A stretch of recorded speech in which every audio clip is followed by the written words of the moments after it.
Greetings to all in the love and light of the one infinite creator. My name is Jonathan Tong, and I facilitate a Law of One meditation and discussion group that meets on Zoom on Tuesdays from 3:30 to 5 Pacific Standard Time. If you search Facebook for the Law of One meditation and discussion group, you should see that our group has a cover page that looks like this. If you can see that on the screen, is that there? Yeah, there you go. We're on Facebook, and if you search, we're the group that has a cover photo that looks like that. And all are welcome to join us if you wish. We were lucky enough to have Jim McCarty sit in with us a couple of weeks ago, and we had a wonderful conversation. We don't usually record our sessions, and I thought it might be nice for folks who are not available to meet at our time to benefit from Jim's sharings as we have. And so here we are. So welcome, Jim. How are you today? I'm doing very well, and thank you for having me on your show. Oh, you're so welcome.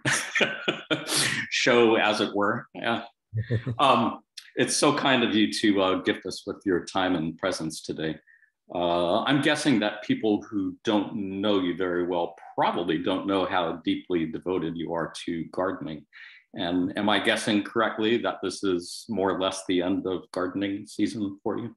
Pretty much. The flowers have pretty much gone their route, and are we haven't had a freeze yet, but it'll be soon. And most of what I'm doing outside in the garden now is taking care of all the leaves that are falling from the trees, and trying to mulch them up with my mower so that they'll be like leaf dust and become fertilizer for the trees and the grass and the surrounding area. Wow, that's something. And you grow mainly flowers, right? As opposed to vegetables? Or... Right. For the last 10 or 15 years, I've grown flowers. Before that, I grew only vegetables, and I enjoyed that. But then it just something about the flowers, I decided I wanted to grow flowers instead. So that's what I do. My yard's got a number of gardens in it with different kinds of flowers. So it's a lot of fun. I enjoy it. Are there many exotic flowers, or are they fairly common native flowers to your area? Well, nothing terribly exotic. I have a lot of impatiens, the garden type, like shade. And then a mutation of those, a sun patient that likes the sun. And then I've got daffodils and pansies and coleus and hoteperas, and tried a new one this year called lemon twist. It's supposed to repel mosquitoes, and I haven't noticed it really doing that, but it's a pretty maybe it takes a couple seasons. Yeah, maybe it takes a while. And I have an area of coral bells and a stilby and a lot of different kinds of ferns around the yard, and caladium. Yeah, I am not much of a gardener myself, so I recognize maybe half of the names that you mentioned. But it does seem there are quite a few people in Law of One groups who do a fair bit of gardening. And I can only guess it must be a wonderful way to strengthen your red ray energy center, your root chakra, connect with Mother Earth energies that way. With Mother Earth and with the nature spirits as well. I think that it's very possible that to work with those nature spirits as you are doing your gardening. Ra even mentioned that gardening was a way of doing just that, of establishing a contact and working with Mother Nature and the rest of the nature spirits that are always present in the land and the flowers, the trees, and the bushes. That's nice. I was going to ask you about that because I remember I've seen at least a couple references to that. And I was wondering, do you feel a presence or connection with them while you're gardening, while you're out there? I do. It's mostly a presence that is enlivening and inspiriting. And when I go out in the more early morning hours, when it's still dark, and I get my newspaper from the box on the street, I do say hello to all the nature spirits and ask them to be with me today. And I thank them for being there and for helping me to seek the Creator in everything we do together. That's beautiful. That must be. I was going to ask if you have any gardening tips for folks who are new or not new to gardening, as far as your experiences and working with nature spirits? Well, I Maybe think aside from what you just said, this is probably a really great start. Just to the best fertilizers you can give your garden is love. Now, every plant, you can investigate what types of material types of fertilizer each one needs. And it's a good idea to use those. But I think that more than anything, that your love of the plants, your love of the working with them is what really enlivens them and you. So that would be my recommendation. And we all have love, you know, we can all give that. It always seems to come back to love, doesn't it? Yes. The planet Earth, all over the universe. It's a universe made by the power of love. It is, yes, indeed. And that reminds me, I did want to ask you about Gaia Meditations. I was wondering if you wouldn't mind sharing a little bit about the Gaia Meditations that you and Carla, if I remember right, started more than 20 years ago. Could you share with us a little bit on how they started and how they're going these days? Back around just before 9/11 occurred, 2001, we had a friend who lived out in Wyoming, and he said that he had been able to communicate with Mother Earth very easily and frequently for most of his last few years of his life. And for some reason now, she was not communicating with them anymore. And so Carl and I decided to develop what we call the Gaia Meditation at that time, to see if we might be able to send more love and light and healing energies to Mother Earth, because the population of the humanity on Earth for so many thousands of years have been very bellicose, a lot of wars. And that type of behavior, that angry type of behavior, tends to seep into the crust of the Earth and cause difficulties there. So we wanted to do whatever we could to help heal Mother Earth. So we developed the Gaia Meditation at about 7 p.m. Eastern time. You can join any time, though. It's just the thought that counts, not exactly the time period. And so within 3 weeks, 9/11 occurred. And we were never sure, but we had a feeling that that might be why Mother Nature was not communicating at that moment with our friend. So we, ever since then, have done the Gaia Meditation in hopes of being able to help heal some of the ruptures in the crust of Mother Earth and become more responsible children to our Mother, who loves us dearly. Absolutely. Yeah, thank you for sharing that. I remember I've read the Quo channeling session that happened, I think, within a week after that. And it's a beautiful session, like they all are, but particularly from the timing and just the synchronicity of how you had started those meditations, followed so shortly by such a, I guess, world-changing event would be a good way to describe it. And yeah, a lot of references to the Gaia Meditations in there, and a lot of suggestions for how all of us can help to heal those ruptures that you talked about, and how meditation, as always, is a beautiful and probably the most powerful tool for helping planet Earth ease into this transition into fourth density. For those of us who might have missed it, could you repeat again the time of days? Because it's usually twice a day, right? Well, the actual Gaia meditation has always been about 7 o'clock in the evening Eastern time, but I also meditate at other times. And the first meditation of the day for me is about 4 in the morning Eastern time.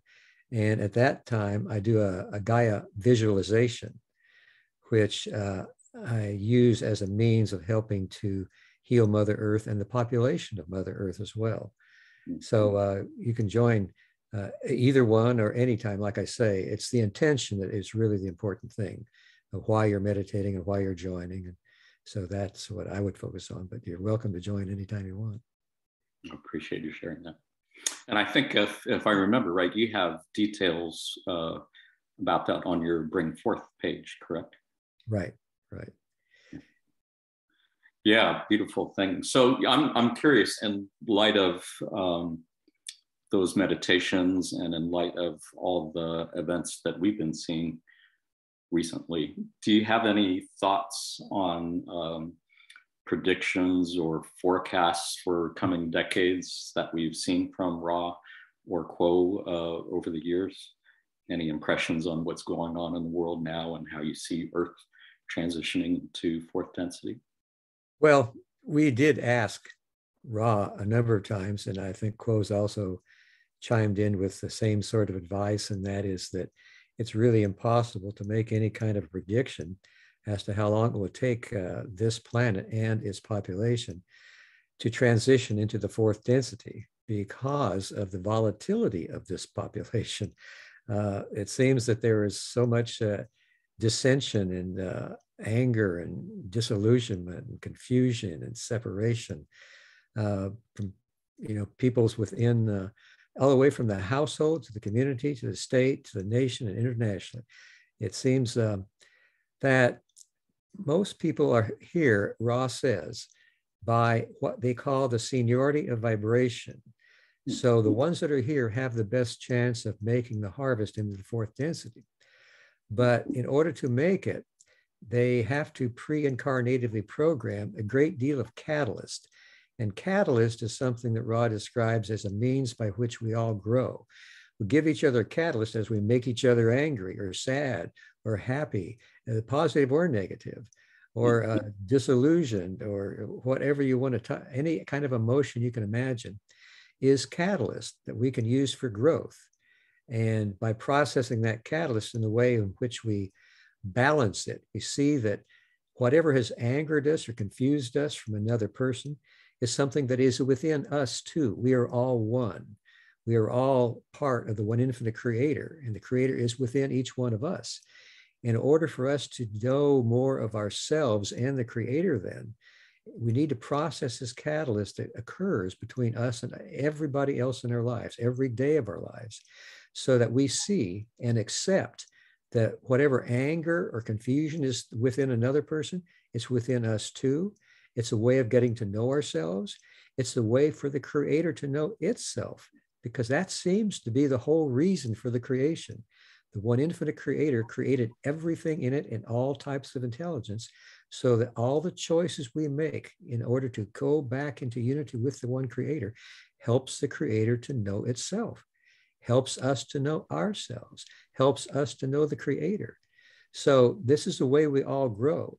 And the entire population of planet Earth now has a great deal of catalyst to process.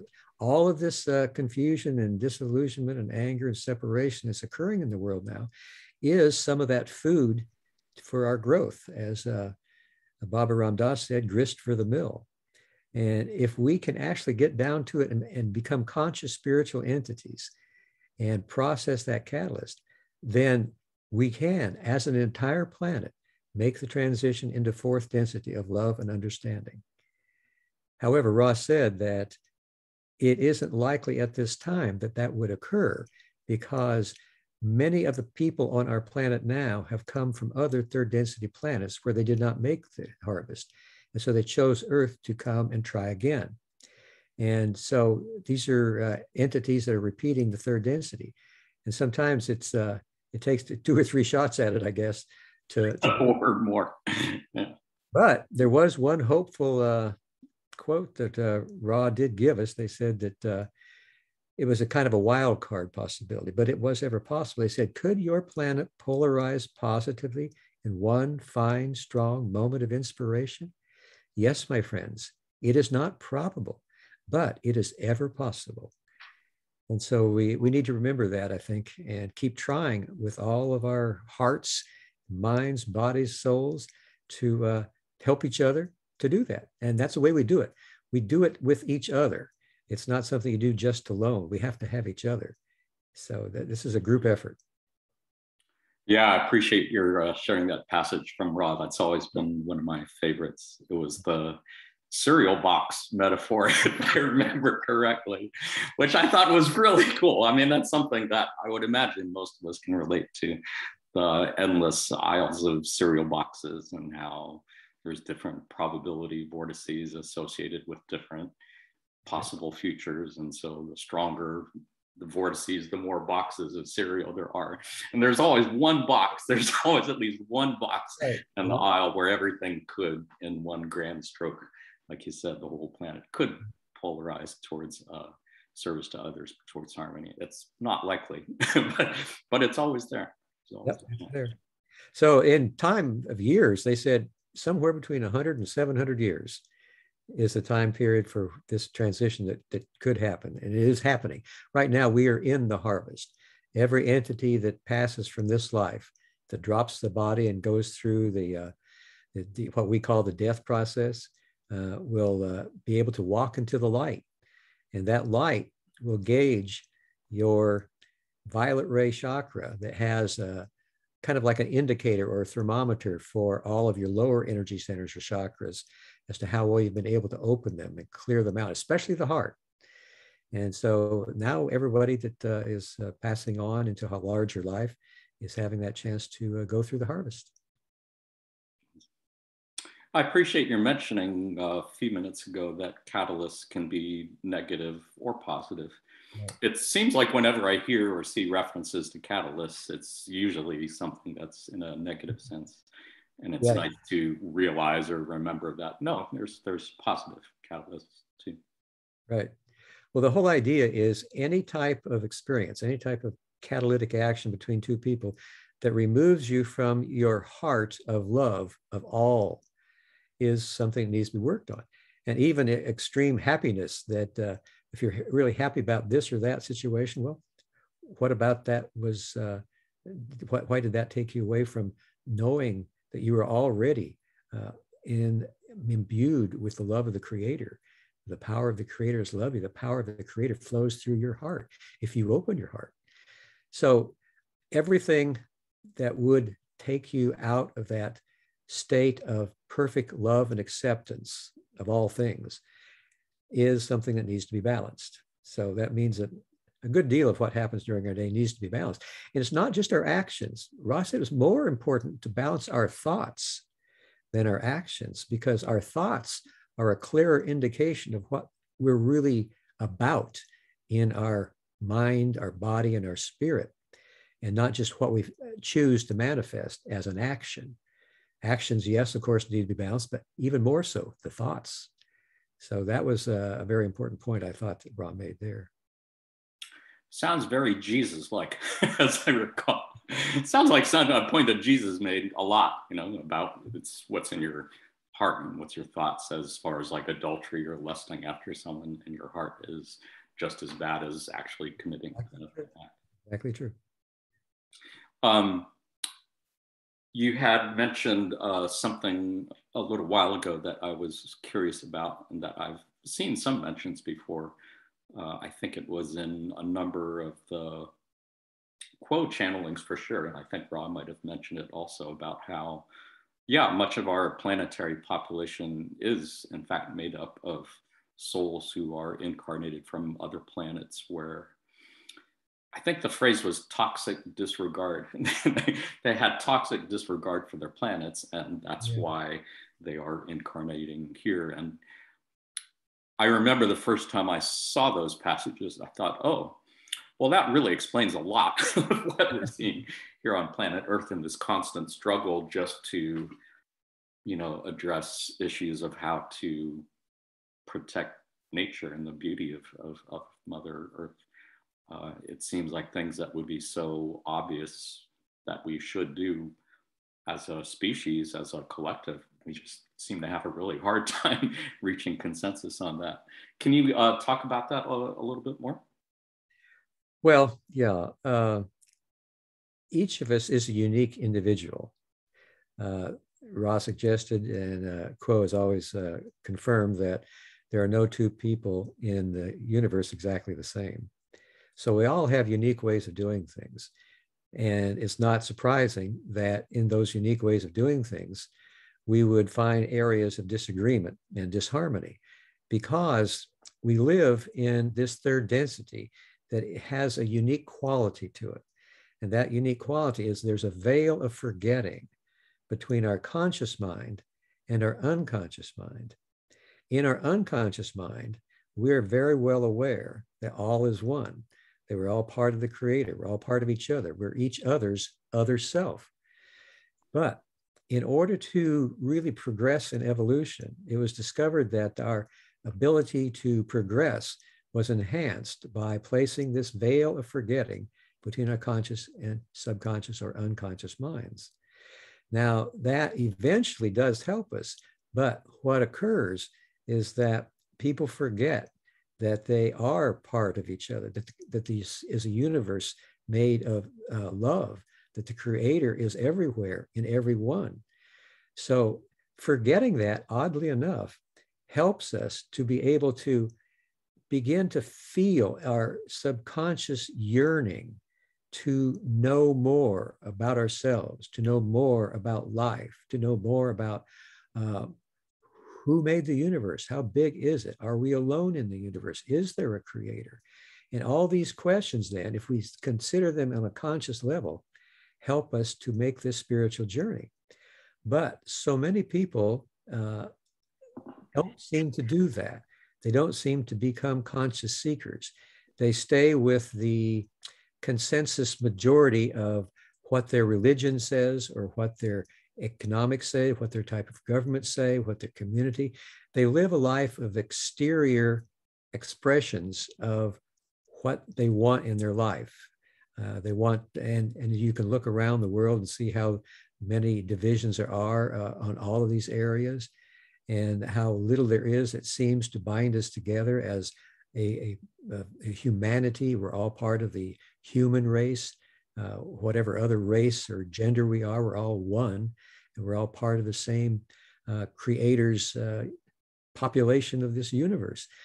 So it's a paradox that we have this veil of forgetting to help us grow, but we have to become conscious of this whole process in some degree. And that is where so many people are not able to step into what you would call the conscious spiritual seeking of truth, and are willing to accept what they're told by their group, or whatever group they've identified with. And usually it's identification of separation. My group's better than your group because, and then, you know, whether it's religious or economic or philosophical or cultural or racial, whatever, then there's a list of reasons why I'm right and you're wrong. And we're going to do battle. So that's the whole deal.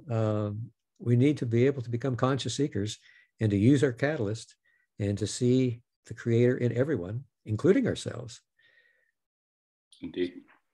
Yeah, I seem to remember one passage where Ra was talking about the veil of forgetting and how it was instituted particularly because on planets that didn't have that, people were living in a constant state of bliss, of being so innately connected to the Creator and oneness. They never felt any desire to change or be any better than that. So they just kind of stayed in that state forever.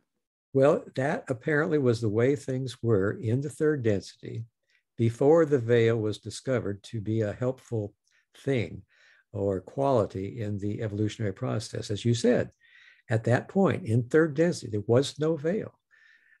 And everyone knew they were the Creator. Everyone knew everyone else was the Creator, that it was a universe of unity, that love was the power of the Creator, the light that manifests as what we call material things. But there was no reason to go any further than where they were. They were right there in an Edenic state of being. They did not have any love that was so great or fear that was so great to motivate them to change their position.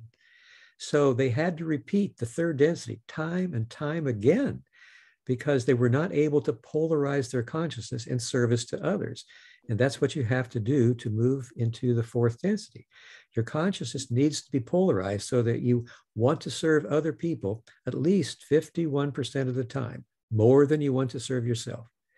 So if you can do that, then you can make the harvest. But they couldn't do that because they saw no reason for it. You know, they were pretty happy where they were. You're right. So that's where the veil of forgetting became very helpful. Oddly enough, and paradoxically, by forgetting all of that and just having that yearning inside your subconscious that would help eventually to bring this all to light was the quality that helped the polarization of consciousness so that the third density could be achieved within the 75,000 year period that is normal for third density. And so that's what we're faced with today, is trying to process all the catalysts necessary for everybody to go together into the fourth density.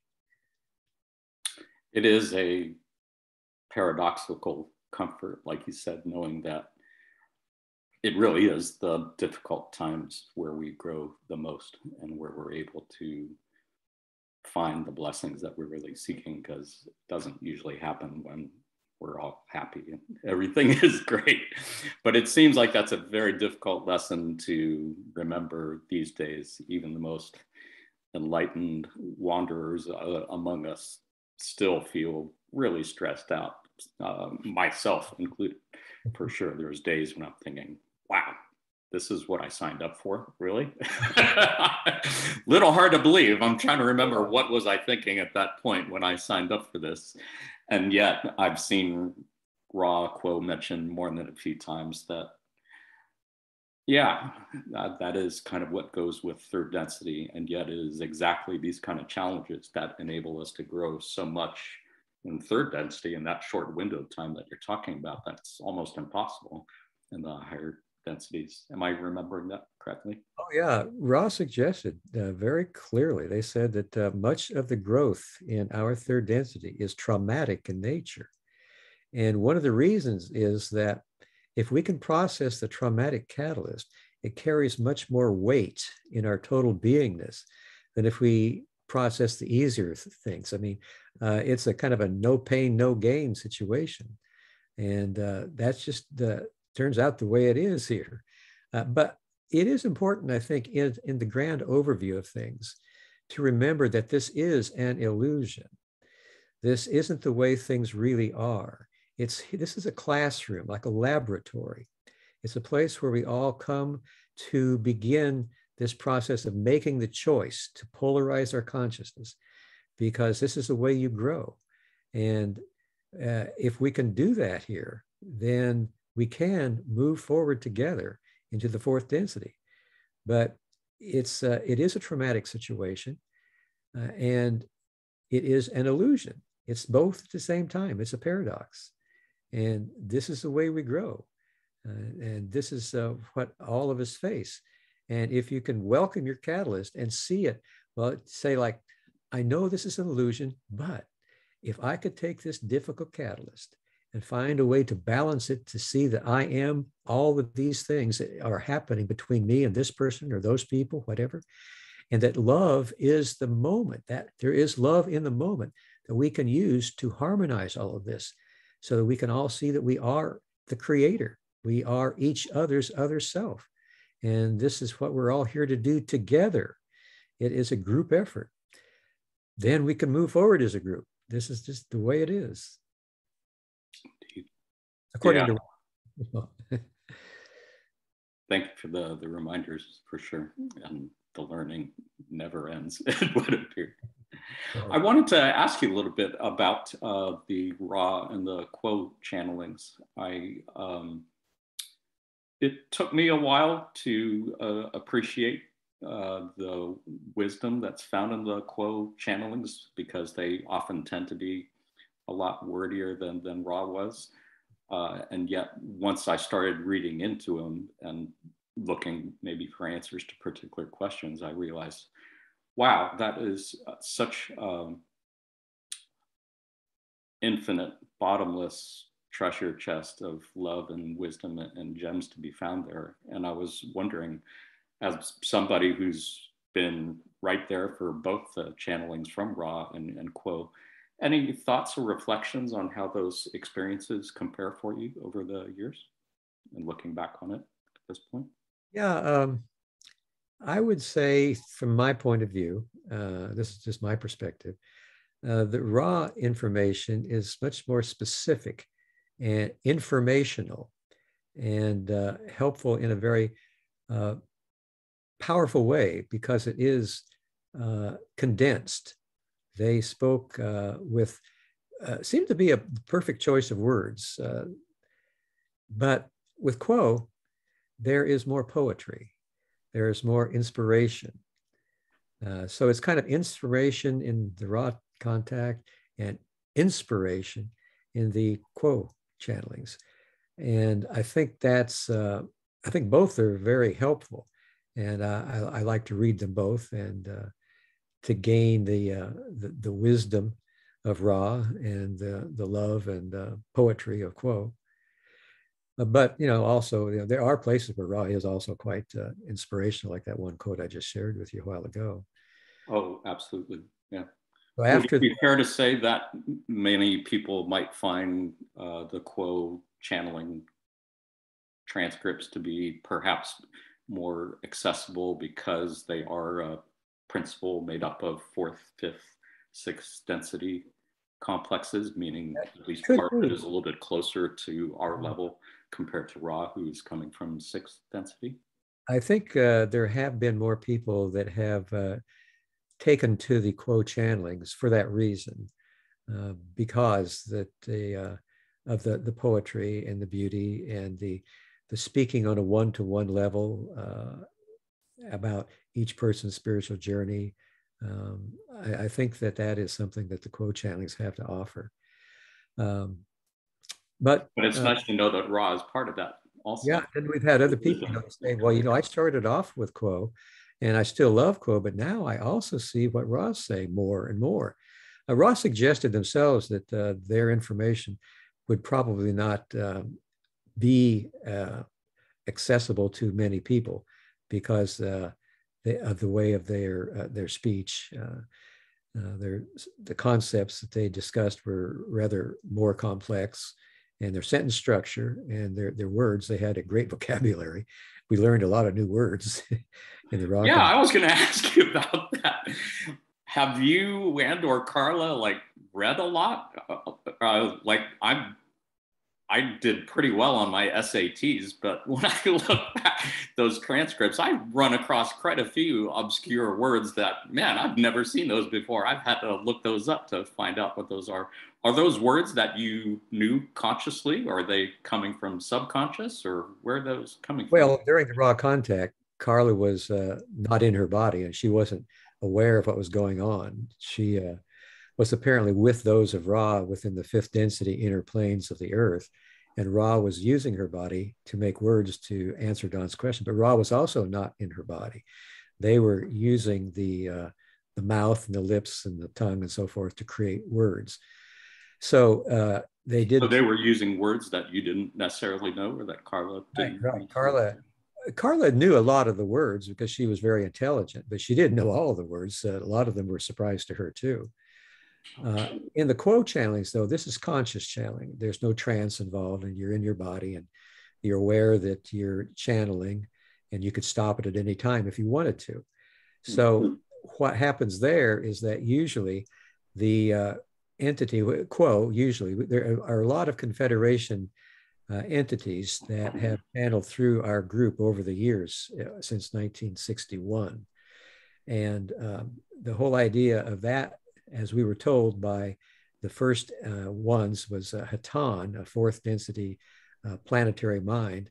They said that each entity that served as a channel would have something to offer to the Confederation entity channeling through it, that Confederation entity could use in something in their spiritual journey. So back in those days, and still with conscious channeling, they say that about 70% of the channeling should be of the Confederation entity, but 30% can come from the experiences and the vocabulary and the thoughts of the channel, which gives value to the spiritual seeker's journey.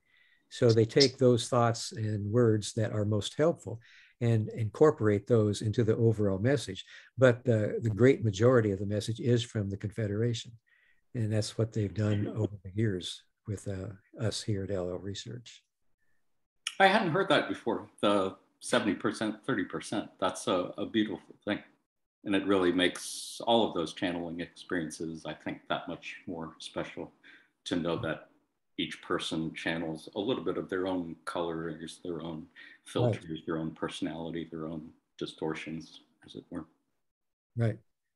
I remember there were many references to, I guess Carla had a favorite song, My Funny Valentine. I'm not familiar with that song, but I know she mentioned it in her Living the Law of One book, and I've seen the words quoted there. And I thought, what a beautiful metaphor. What a beautiful way of understanding how you are loved in spite of all of your weird quirks. Out of all your foibles and your misgivings and your goofiness, my funny Valentine. Yeah. I don't remember the exact words, but that's the whole idea. You're my funny Valentine because you have all these quirks. And even though you have those quirks, you're still a beautiful being. Should probably give a shout out to the other folks on the channeling team while on the subject. For folks who might not be aware, there's at least 4 other people who are on the LNL channeling team. Our group's been going since 2016, and Gary Bean and Austin Bridges are co-directors of LNL Research, and they've been in this group since then. And Gary Bean's wife, Tricia, has been in the group. And then a woman by the name of Kathy Beck, who works at a local private school as a school teacher, 5th and 6th grades. She's been in the group for that long too. So we've all been together for about 5 years.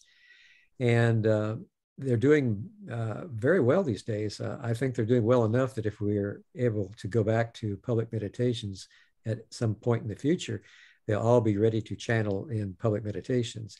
Right now, if you go to our brand new website, you'll find the channelings listed under intermediate channels for the 2021. You can click on that, and then, in fact, I think it's more available than that now. You go right to the intermediate channeling. We just got a new website within the last couple of weeks, and I'm finding my way around it. Yeah, no, I love the old website as well, but yes, lots of nice upgrades on the new website. For sure, heartfelt thanks to all the folks on the channeling team who have given of themselves in service to others in this way. Can't tell you how much it's helped me as a positive catalyst for growth. So much that I've learned and benefited from that. So thank you. And people that are listening to this Zoomcast can also be a part of that by sending in questions to contact@llresearch.org.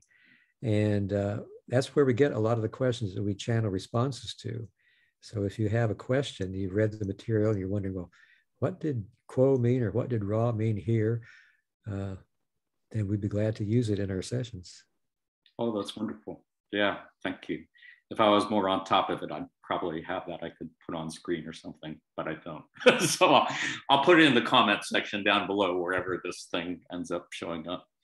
I wanted to double back a little bit to talk about the channeling process. I was given how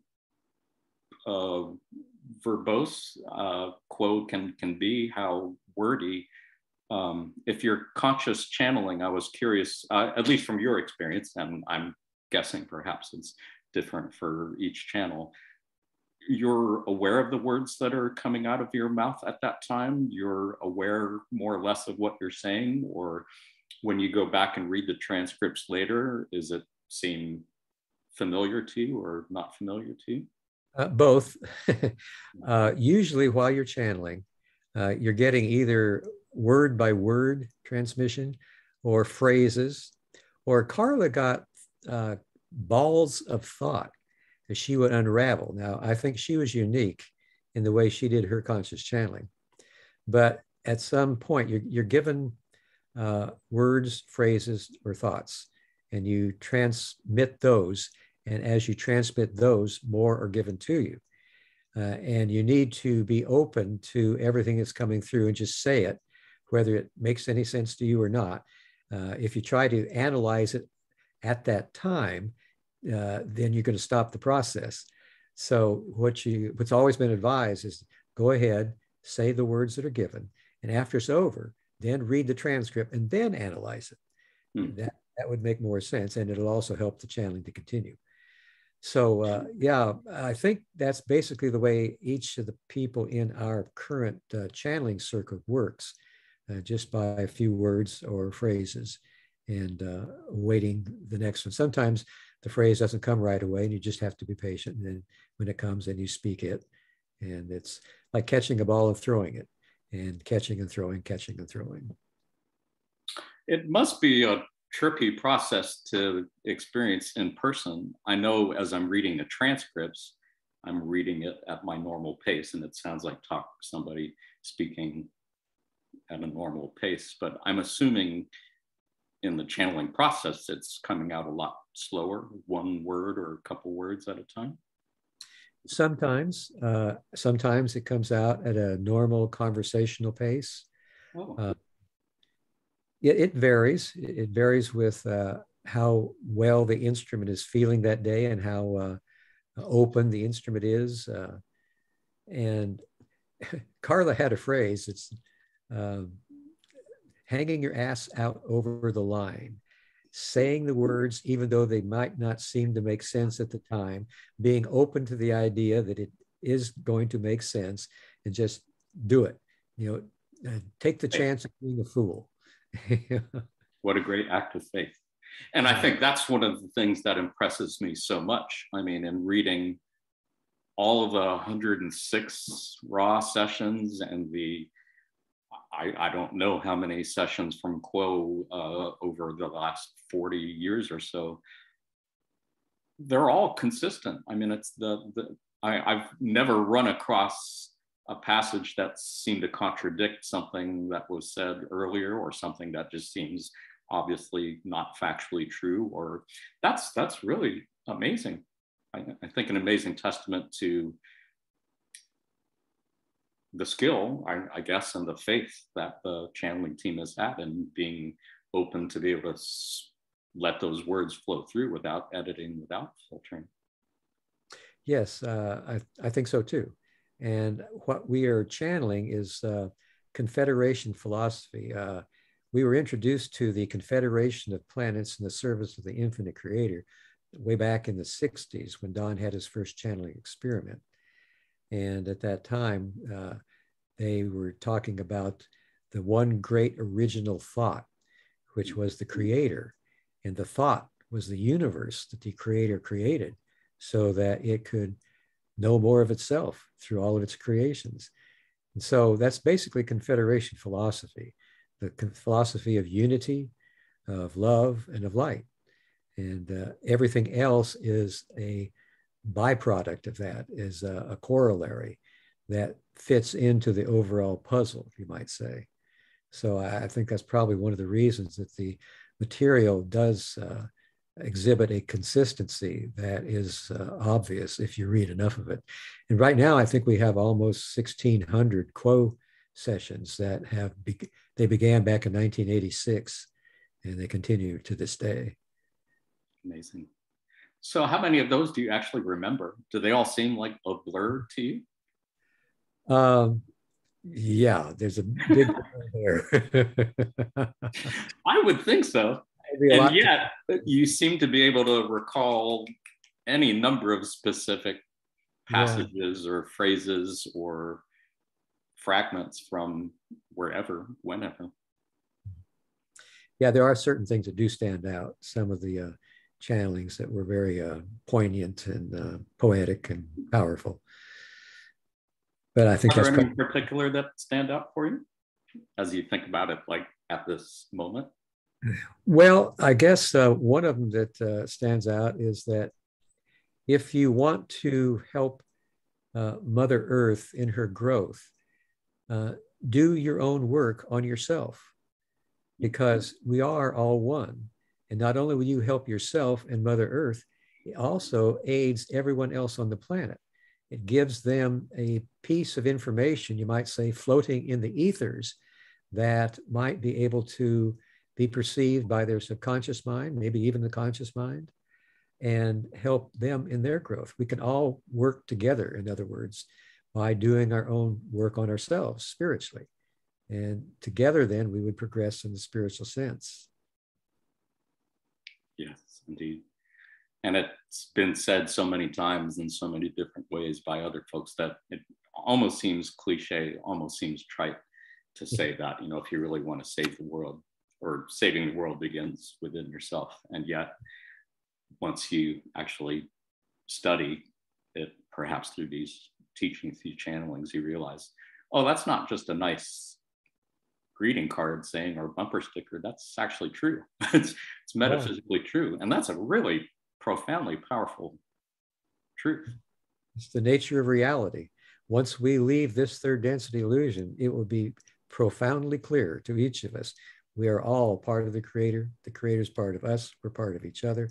This is a universe of unity. But for now, it's a closed book test. Right. Yeah. Now we're working to make that choice. Once we make it, then we get to see the product of it.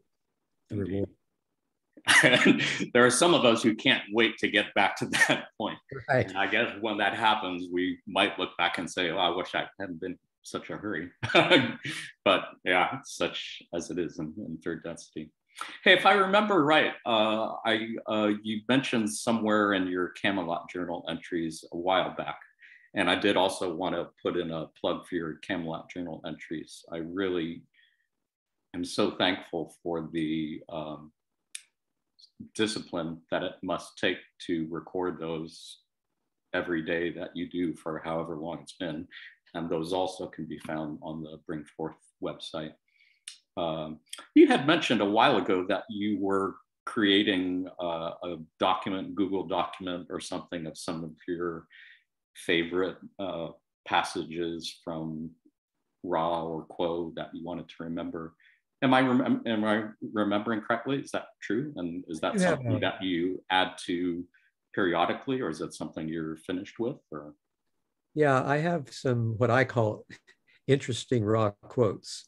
And I don't think any quote from Ra would be anything other than interesting, but there are some that I think are particularly interesting. So I've made this document to remind me of these areas, because sometimes they come in handy, especially writing my Camelot journal, when I need to refer to a certain type of information or a statement or a quality.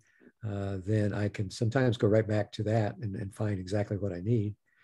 So yeah, I've gotten that going in the last year or so, I guess. And so how many pages is it? Oh, let's see, what is it now? Probably about 40 or 50 pages.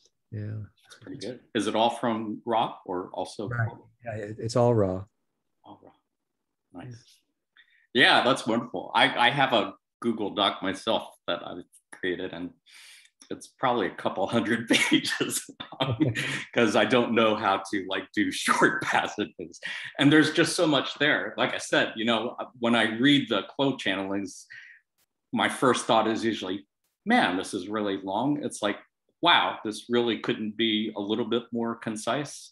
Right. And yet, as I read through it and I get through it, I realize, no, I mean, every sentence, every paragraph has value, has meaning, and I come to appreciate the care which goes into unpackaging all the different ways of looking at the question and looking at the answer, setting the background for it and the context for it, and trying to see how it can resonate with everybody in the channeling team, as well as anyone who might be reading it afterwards. It's really beautiful. So I end up putting a lot of sections in there. But you know, that's a nice thing about Google Docs. You can color key it and highlight it and do whatever. So it's nice. Hey, we are getting close to the end of an hour, and I kind of wanted to maybe keep this under an hour out of respect for your time, as well as other folks. I did have a couple just kind of random questions that I wanted to ask, if you don't mind. These are ones that I think come up from time to time in the larger Law of One Facebook group. And one of these is about homosexuality. I know this, again, pops up every so often on the Law of One Facebook page, the larger group. And I know Ra had talked about aura infringements in urban areas, had talked about perhaps the need for a soul to balance male, female energies over different incarnations. I read the letter that Carla had written years back to a homosexual friend saying that, yeah, denying your homosexuality would be shutting down your green ray energy center. And I was just wondering, from your own experiences, do you have any thoughts on homosexuality from your loved one perspective? Well, looking back upon the time where that information is being transmitted, it's sad that we didn't go further in the questioning, because I think we just started to scratch the surface and we weren't really doing what we needed to do.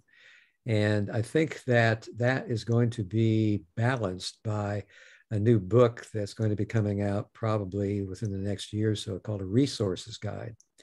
And in that guide, we've asked one of our good friends to write what he feels are the points that should have been covered in those questions. And I think he's done a really good job. And we're looking forward to having that be a part of our overall information on that, the qualities and the topic of homosexuality, or bisexuality, or pansexuality, or questioning, or lesbian, gay. All of these are valid journeys. All of these are ways that you can learn who you are. All of these are ways to serve each other and to serve the Creator. And they all are equal in value to everybody else. There's nobody that's better or worse because of this or that sexuality. We are all part of the one infinite Creator, expressing in a unique way what we feel and what we are and where we're going. So I think that this is going to be part of that information that will come out, that will balance what was not done so well in the raw contact. And personally, I am sorry about that. I truly am. And I'm looking forward to having the publication of the resources guide come out so that some of that can be rectified. Yeah, I think that one part about the living in urban areas and aura infringement is probably the only passage I've ever seen that made me wonder, because I'm pretty sure there's homosexuals in rural areas too. And I'm sure there's some truth to it. It's just that somehow that seems like one of those things that Quo might say at the beginning of their transmissions, which that doesn't seem to resonate as true from my experience. Right. Yeah, no, I appreciate the clarification and look forward to the resource guide. Is that something that will be available on the LNL page? Right. It'll be available on the website. Plus, it'll also be a hard copy book for anybody who wants a hard copy. And I want to say, by the way, that any information that we've ever produced at LNL Research since the early 60s and 70s up to the current time is available for free on our website in the form of PDF downloads. And that was Don's great dream, was to make all our information available worldwide for free. It's a beautiful thing, and definitely something that I've respected from the beginning and appreciated, that everything there is available for free and that money doesn't have to prevent anybody from being able to access these teachings. It's a beautiful thing.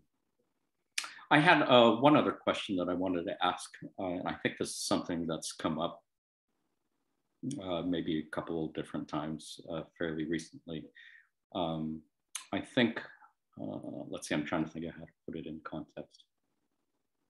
It would seem that from studying what's been read, seen in the raw channelings and the Quo channelings, one could conclude that a certain amount of detachment from the world and from other people's affairs is part of an enlightened understanding of the law of one, and that, you know, you don't interfere with other people's journey and their processes, and that even the most horrific things that you might witness in the world is kind of, as you said, that's part of how it's meant to be, and that there are different souls on different journeys, and that all is well and all will be well.